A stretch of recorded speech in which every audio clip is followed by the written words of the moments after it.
السلام عليكم، ازيكم يا شباب؟ عاملين ايه؟ يا رب تكونوا بخير كده دايما. آم، النهارده هنتكلم على هتعملوا ايه؟ تعملوا ايه في الفترة دي؟ الفترة اللي هي ما قبل المراجعات النهائية وفي نهاية المنهج بتاعكم. الفترة اللي هي في النص دي هتعمل فيها ايه بالظبط؟ مبدئيا بس يعني ايه، احنا مبدئيا نحط التليفون الاول على الشاحن عشان ما يفصلش، وايه، نحط كده بس كده. رجعنا تاني. المهم كنا بنقول ايه؟ بص بقى، المهم كنا بنقوله هنعمل ايه في الفترة اللي هي ما بين المراجعات النهائية وفترة نهاية المنهج. بصوا يا شباب، مبدئيا انا مش طالع يعني اول فيديو كده عشان نبقى واضحين مع بعض، انا مش طالع يعني اطبطب عليك ولا واسيك ولا اي حاجة من الكلام ده كله. انا طالع احكي لك عن واقع محدش هيحكي لك عليه. انا متاكد بنسبه 100% اللي محدش هيقولك الكلام ده ابدا. ولو حد قاله لك هيبقى بنسبه من ال 100% يعني 3 4%. تمام، هتلاقي كله دلوقتي طالع بيتكلم اول فيديو هيعمله على المراجعه النهائيه. نحل المين، ناخد مع مين، نعمل ايه، جدول، تنظيم امتحانات الثانويه العامه. ده الكلام اللي هيتقال يعني. الفيديو ده بقى مهم جدا ليك، لازم تبقى واخد بالك معايا فيه. بصوا يا شباب، صلوا على النبي. آه انا عامه هقول لكم عن 3 حاجات، واعذروني لو لهجتي هتبقى قويه شويه يعني، بس انا لازم افوقك عشان محدش بيفوقك للاسف يعني. ومحدش كان بيفوقني اياميه كانوا بيطبطبوا برضه عليا، وكان كله بيطبطب عليا، وكان كله بيطبطب على كل اللي في ثانويه عامه لحد النهارده. ماشي. انت اول حاجه لازم يعني تبطل العادات الزفت اللي انت بتعملها دي. اي عاده سيئه، اي عاده يعني زي الزفت باللفظ كده انت بتعملها لازم تبطلها. تمام. واسف مره تانية على الحاجات او الاسلوب اللي هتكلم بيه، بس يعني الاسلوب ده لازم انت يعني لازم تستحمله، ولازم تبقى واعي وفايق معايا كده. تمام. وكل واحد له اسلوبه طبعا. بصوا بقى يعني، انت لازم مبدئيا تبطل سهر. الناس اللي بتسهر بالليل، احنا عايزين طبعا نختصر عليك الكلام كله يعني في الفيديو ده. الناس اللي بتسهر بالليل، يعني بالله عليكم يا جماعه قنعونا، يعني انتوا بتسهروا بالليل على التليفون بتعملوا ايه بالليل يعني في البيت كده مع نفسك؟ انت بتسهر بتعمل ايه؟ يعني انت وراك مذاكره وهم ما يتلم وعمال يعني، والله مش عارف يعني، انا مش عارف اقول لك ايه بصراحه يعني. يعني الشخص ده بشوفه اسوأ شخص في الناس اللي بتضيع وقتها. يعني اللي هو طالع مع زمايله قضى وقت حلو، ولا هو نام فارتاح ونام كتير؟ لا، هو عمال بيذنب في نفسه وماسك سكرولينج سوشيال ميديا، يوتيوب، انستجرام، فيسبوك. هو شغال كده. تمام. هو يعني لا نام، لا انت يا ابني انت لا نمت كويس وجالك تعفن دماغي. تمام. وهتصحى الصبح مش فايق عشان نمت قليل، وهتصحى الصبح مش فايق، مش هتعرف تذاكر ولا تعمل اي حاجه ولا تروح دروسك ولا هتعرف تحل واجبات. انت اكيد ما حلتش واجب اصلا، انت نايم متاخر وماسك التليفون. يعني واجب ايه اللي انت حليته؟ بسم الله الرحمن الرحيم يعني. فانت ضيعت كل حاجه. انا شايف انت بتخدر، انت بتدي لنفسك كده مخدر. بالنسبه بقى للسهر والسوشيال ميديا ونجوم بقى في اول الكلام يعني، يا جماعه انت يا حبيبي لازم، يا حبيبي لازم تدرك اللي انت يعني. يعني السوشيال ميديا دي كلها لو جبناها حطيناها كده في كف الايد كده، او لو جبناها واتكلمنا عنها في جمله او في عباره او في سياق معين. يا جماعه السوشيال ميديا عشان تبقى عارف، وانت عارف اصلا بس انت مغيب وانا مغيب قبلك، كلنا مغيبين. السوشيال ميديا انت بتتفرج على حياه الناس الناجحه او اللي بيقال عليهم ناجحين. احنا ما نعرفش بقى ناجحين ولا لا يعني في حياتهم، بس بنتفرج على الناس المشهوره، خلينا نقول مشهوره ادق يعني، او الناجحه عامه. وانت بتدعمه، انت بتدعم نجاحه او بتدعم خيبته، حاجه من الاثنين. انت بتدعم يا نجاحه يا بتدعم خيبته، حاجه من الاثنين. وانت عمال خايب بقى. انا وانت خايبين في الطريق، عمالين شغالين سكرولينج. وانت بتدعم واحد يا اما ناجح بتزيده نجاح، يا اما خايب بتزيده نجاح برضه. يعني خلينا متفقين، يعني الخايب برضه انت بتزيده نجاح. يعني هو الخيبه دي بالنسبه له نجاح، وبالنسبه للناس كلها نجاح، وبالنسبه ليك نجاح، وبالنسبه لي نجاح. فانت يعني انت في الاخر المحصله انت مش كسبان حاجه.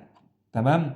فانت لما تدرك اللي انت عمال بتضيع وقتك في اللي انت تدي فيوز للناس التانية وتديهم فلوس ومشاهدات واشتراكات، ووقتك بيضيع وهما بيكسبوا، وعلى الاقل ده شغلهم، انت مش واخد بالك من حاجه زي كده، ده شغلهم، هما بيعملوا كده عشان ده شغلهم.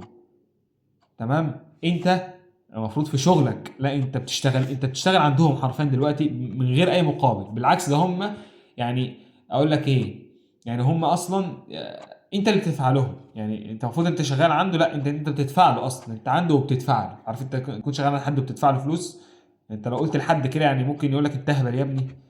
فهو حرفيا ده اللي بيحصل. يعني انت شغال عنده، شغال فاتح صفحته وبتدي له الفيوز بتاعتك وبتدي له الفيديوهات اللي انت بتشوفها دي اصلا كلها بتديله فلوس يعني وكده.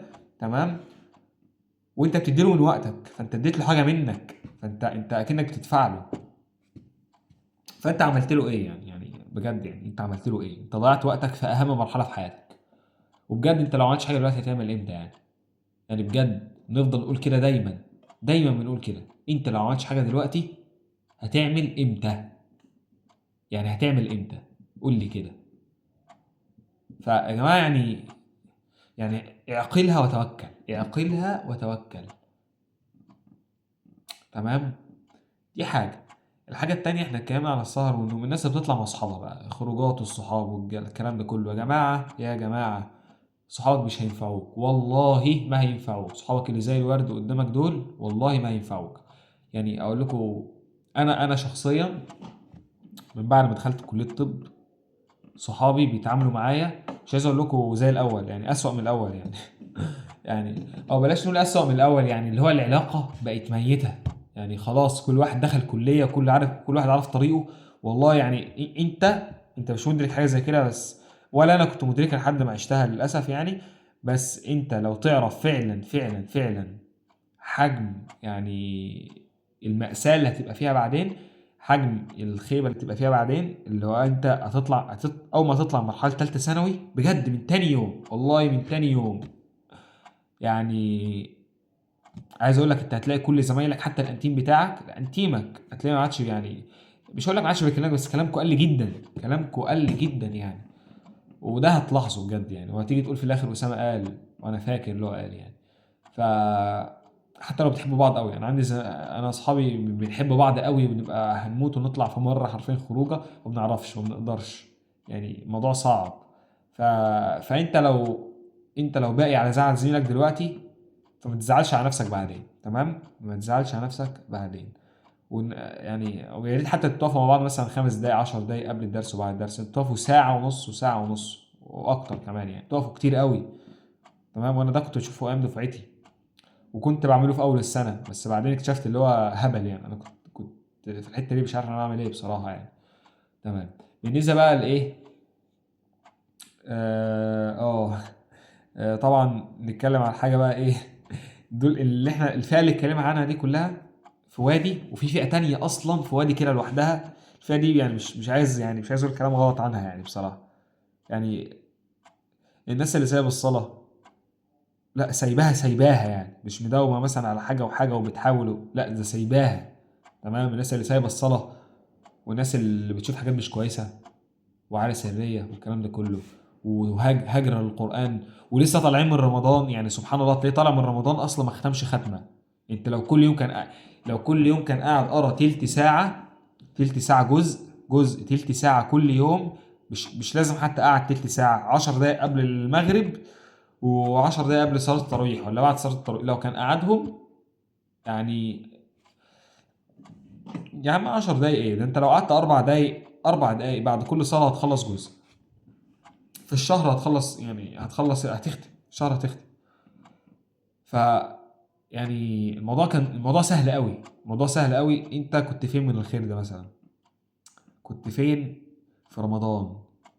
كنت فين في رمضان؟ صلاتك فين دلوقتي؟ صلاتك يعني في اي مرتبة دلوقتي عند ربنا؟ قيمة صلاتك دي. القرآن انت بقالك قد ايه يعني حالك مع القرآن ايه؟ حالك مع الصلاة ايه؟ حالك مع غض البصر ايه؟ حالك مع الحاجات دي كلها ايه؟ انا طبعا لا ازكي نفسي ولا ازكي اي احد. انا اولكم طبعا، يعني انا اولكم، والكلام ده بقوله لنفسي دايما قبل ما اقوله لاي حد. تمام. بس يعني يا جماعه بجد والله، يعني بجد يعني احنا بعاد قوي، احنا بعاد قوي. الواحد والله العظيم كان بيصلي التراويح في مسجد في اسكندريه هنا. يعني الواحد كان واقف جنب الناس. يا جماعه الناس مش بتبكي. الناس ولا، يعني اقول ايه بس، الناس ولا كان يعني، ولا كأن الراجل ده امه ميته دلوقتي مثلا، او اخوه ميت، او حد من عيلته ميت. يا جماعه لا لا لا، يعني احنا بعاد قوي والله، احنا بعاد قوي. الراجل بيبقى واقف جنبي مثلا في دعاء، ده مش بيبكي يعني يكاد كمان شويه اقول بيصوت مثلا، يعني بيبكي بحرقه. انا ببقى واقف جنبه، واحنا فين يا جماعه من الكلام ده؟ احنا فين من الخير ده؟ يعني ده نعمه، البكاء نعمه، يعني البكاء نعمه. والتأثر بالقرآن والمداومة عليها، والمداومة على الصلاة، والمداومة على قيام الليل. يا جماعة قيام الليل، قيام الليل بجد، والدعاء يا بجد. يعني انت لو عايز مفتاح السنة، مفتاح السنة قيام الليل والدعاء. طبعا الصلوات انت مواظب عليها، دي فروض، احنا مش هنتكلم في الفروض، احنا ما بنتكلمش في فروض اصلا. تمام. انا بقول لك انت لو عايز، يعني عارف اللي هو ايه، زي واحد كده عامل ملف اللي هو السي في بتاعه، فكله رايح معاه سي في، مقدم الشركه كله معاه سي في، بس في واحد السي في بتاعه فيه اللي هو معاه شهاده كذا وشهاده كذا وشهاده كذا وشهاده كذا، شهادات زياده عن الشهادات بتاعت زمايله اللي رايحين يتقدموا. هو مش هيبقى رايح متاكد بنسبه 100% ان هو هيتقبل، انا مش متاكد، بس في احتمال، انا متاكد ان في احتماليه كبيره قوي اللي انا هبقى ايه، اللي انا هنجح. انا متاكد ان في احتماليه كبيره، انا رفعت نسبه الاحتماليه، بس ما تاكدتش من النجاح. تمام. وده اللي احنا بنقوله، يعني قيام الليل والدعاء ده انا ليا معاه قصه بالذات في الصلاه. يعني جيت في فتره كنت يعني الموضوع قفل معايا قفله وحشه قوي في الصلاه، مش عارف اعمل ايه. طبعا مش قفل معايا قفله وحشه ان انا كنت سايب الصلاه، يعني لا، كنت بداوم عليها، بس عارف انت بتقوم كده كانك بتقوم غصبا عنك. آه، لا يعني انا فاكر ان انا يعني دعيت قوي، يعني دعيت كتير قوي الفتره دي بجد. يعني يعني انا فاكر بجد والله، انا كنت الفتره دي بقوم للصلاه ولا كأن في حد بيشيلني. انا بجد كنت حاسس باحساس غريب قوي يعني. والفكره انا نفسي احسه اصلا، يعني انا بقى لي فتره يعني نفسي احسه بنفس الشعور اللي كنت حاسه اياميها. يعني كنت بسمع الاذان، عارف كأنك سمعت مثلا خبر صاعقة كده نزل على دماغك، هو بالظبط نفس الإحساس ده، صاعقة كده نزلت على دماغك كده، حاجة لازم هتقوم تعملها دلوقتي حالا حالا.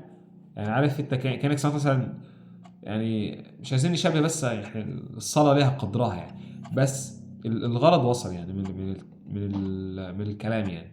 فانت صلاتك والعادة السرية والحاجات دي، يا جماعة بجد، يعني عايزين نرجع لربنا كلنا عايزين نرجع لربنا. تمام. اي حد عنده اي ذنب في حياته، يعني في ناس طبعا بقى يعني بتشرب سجاير، وناس بقى بتقابل بنات، وناس بتكلم، الحاجات دي كلها بتكلم بنات، الحاجات دي كلها يعني ايه، عدت قوي يعني. ده ضرب بسقف الطموحات بتاعه يعني. ف فانت يعني لا يعني ايه بجد، محتاجين نرجع، يعني محتاجين نرجع، ومحتاجين نفكر احنا بنعمل ايه، احنا دلوقتي بنعمل ايه دلوقتي بنعمل ايه دلوقتي؟ هل احنا مغيبين عن الواقع، ولا احنا عايشين فعلا الحاجه اللي احنا نفسنا نبقى فيها حاليا، عايشين الروتين اللي احنا عايزين نبقى فيه ثانويه عامه، اللي احنا كنا داخلين ثانويه عامه كنا عايزين ندخل بيه. تمام. انت دي اول نقطه. النقطه الثانيه هنقولها بسرعه كده. آه والنقطه الثانيه دي يعني نرجع للنقطه الاولى، يعني او نهايه النقطه الاولى، اللي هو انت لو ما عبدتش ربنا الفتره دي، يعني ما بكيتش ربنا ونجيت ربنا وتضرعت لربنا من قلبك، وصليت قيام ليل، وعملت وعملت وعملت وعملت وحاولت وحاولت وحاولت، هتعمل امتى؟ يعني بجد بجد، يعني انا السؤال ده كنت دايما بساله لنفسي. يعني يا اسامه كنت دايما بقول نفس الكلام لما يعني يعني بقى يعني في ثالثه، هو انت لو ما عملتش دلوقتي هتعمل امتى؟ ف فيعني ايه، احط كده مش عارف، بعمل صوت. بس. فكنت دايما بسأل نفسي السؤال ده، هو انت دلوقتي لو ما عملتش لربنا وتضرعت ونجيت ربنا، نجيت الله عز وجل يعني هتعمل امتى؟ بجد هتعمل امتى يعني؟ ف يعني ده سؤال لازم تطرحه لنفسك. يعني انت لو ما عملتش دلوقتي، وبالذات انت لسه ما جربتش للاسف احساس لجنه ثانويه عامه لما تبقى قاعد في اخر 10 دقايق في الامتحان ويبقى لك 5 اسئله او اكتر طبعا، بس يعني خلينا نقول الواقع، يعني بيبقى لك 5 اسئله مثلا مش عارف اجاباتهم خالص خالص خالص، تمام، وعاجز عن التفكير، وبقى 10 دقايق ومش عارف هتعمل ايه، والسؤال بدرجتين، يعني 10 درجات لو ضاعوا منك في كل ماده انت ضعت اصلا، ضعت ورا الشمس يعني. ف يعني هنا بقى بجد بيظهر توفيق ربنا عز وجل. وهنتكلم، انا باذن الله هكلمكم في الفيديو الجاي. انا بجد سمعت كميه يا جماعه قصص وانا داخل امتحان ثانويه عامه، داخل الامتحان كان الناس تحكيها لي، يعني كانت بتديني جرعه تحفيز كده وجرعه ايمانيه عاليه يعني. ناس حصل معايا مواقف شخصيه يعني، بس مش عايزين نطول الفيديو ده قوي يعني. فيعني اقول لك ايه، لا يعني بجد انت هتحس، بجد هتحس ان انت كنت مقصر قوي، وان انت كنت هايف قوي في الحاجات اللي انت كنت بتعملها وفي معصيتك لربنا وقت اللجنه ده، وقت العشر دقايق الاخيره في اللجنه الثانويه العامه دي. هتحسها قوي، اللي انت عايز تدعي بجد والله العظيم هتحسها، والله هتحسها. هتبقى قاعد في اخر 10 دقايق هتبقى نفسك تدعي ربنا بس مش قادر اصلا، يعني للاسف انت مش قادر تدعي ربنا. يعني انت ساعتها هتفتكر لحظه اللي هو ايه، يعني انت جاي تدعي هتفتكر كل الحاجات الغلط اللي انت كنت بتعملها طول السنه، وكل تضييع الوقت اللي انت كنت بتعمله طول السنه. فاللي هو انا هدعي بايه اصلا؟ يعني هو انا عملت حاجه ربنا يكافئني عشانها؟ طبعا ربنا مش بياخد كل شيء ند بالند يعني، او لازم تديله حاجه عشان يديك حاجه. ربنا كريم، ربنا مش مستني منك حاجه اصلا، بس احنا بنقول اللي انت تحاول، ربنا يبقى شايفك بتحاول على الاقل يعني. فبجد يا جماعه والله يعني انت لو ما عملتش للشهور دي، انت لو ما عملتش للشهور بتاعت ثانويه عامه اللي انت فيها حاليا دي، هتعمل امتى يعني؟ هتعمل امتى بجد؟ فيعني عايزين يعني ندرك هذا المعنى، تمام. اخر حاجه، انت بقى ايه لو عملت الخطوه الاولى والخطوه الثانيه وبعدت عن الحاجات دي كلها واهتميت بالحاجات اللي احنا قلنا عليها، هتبدا تدخل في اول خطوه او اول سلمه من سلم النجاح، تمام. آه ايه بقى هي اول خطوه؟ اللي هي تعمل جدول. هتعمل جدول ازاي؟ احنا عايزين الجدول بتاعنا يبقى متوفر فيه حاجتين: المرونه، تمام، دي اول حاجه. الحاجه التانيه يبقى قابليه للتنفيذ. الموضوع ده هنتكلم عنه باذن الله الفيديو الجاي اكتر واكتر واكتر، عشان الفيديو ده مش هتكلم عنه بشكل عام، يعني مش مخليه بشكل عام للايه، لل لطرق المذاكره والتنظيم وكده يعني. بس يعني انا بديك هنت كده بسيط على الموضوع بتاع المره الجايه. لازم يكون في مرونه في الجدول بتاعك، يعني لو في يوم وقع منك في الجدول تقدر تعوضه في نطاق الجدول مش بره الجدول، ويبقى في جدول قابل للايه، قابل للتنفيذ. يعني ما تحطليش المنهج كله في 10 ايام وتقول لي اخلصه، او في 20 يوم حتى وتقول لي اخلصه يعني. ده انت لو مراكم كمان يعني، فاهم يعني؟ انت لو مراكم، لو 20 يوم 30 يعني، 20 يوم كمان صعب والله، والله 20 يوم صعب يعني، 30 يوم شهر تقدر تراجع فيهم المنهج بتاعك. لو انت مراكم ممكن اكتر من 30 يوم كمان، تمام، وممكن اقل من 30 يوم لو فعلا عندك صدق مع يعني مع ربنا عز وجل، لو عندك صدق مع الله يعني، تمام. فلو عندك فعلا صدق تقدر ما قلناش حاجه يعني، تقدر. وياما شفنا ناس كانت بتقدر فعلا، بس انا بتكلم على الاغلبيه، تمام. اللي انت ممكن تكون واحد منهم، ممكن انا اكون واحد منهم، وغالبا انا كنت برضه واحد منهم يعني، تمام. فانا بتكلم هنا على الاغلبيه. فانت تحاول زي ما قلنا، يبقى فيه قابليه للتنفيذ الجدول، تمام، وفي نفس الوقت يكون فيه مرونة في الجدول. بس ده اللي كنت حابب اتكلم عنه النهارده، وان شاء الله يعني نتكلم بقى من اول الفيديو الجاي عن يعني ايه، هنبدأ بقى نعمل ايه، يعني نبدأ نعمل ايه الفترة الجاية، والنظام والمواد والدنيا بقى دي كلها هنتكلم عنها. الحبشتكنات بقى دي هنتكلم عنها. ما تنسوش بس قناة تليجرام ضروري، بتابع عليها واحد واحد على الجروب هناك، بتابع معاه لحد آخر السنة كل الحاجات كل المهام بتاعته. وأي مشكلة من مشكلكم بتابعها هناك معاكم. وأي يعني بقى قولوا لي رأيكم بقى في الفيديو يعني بتاع النهاردة كده والسلام عليكم.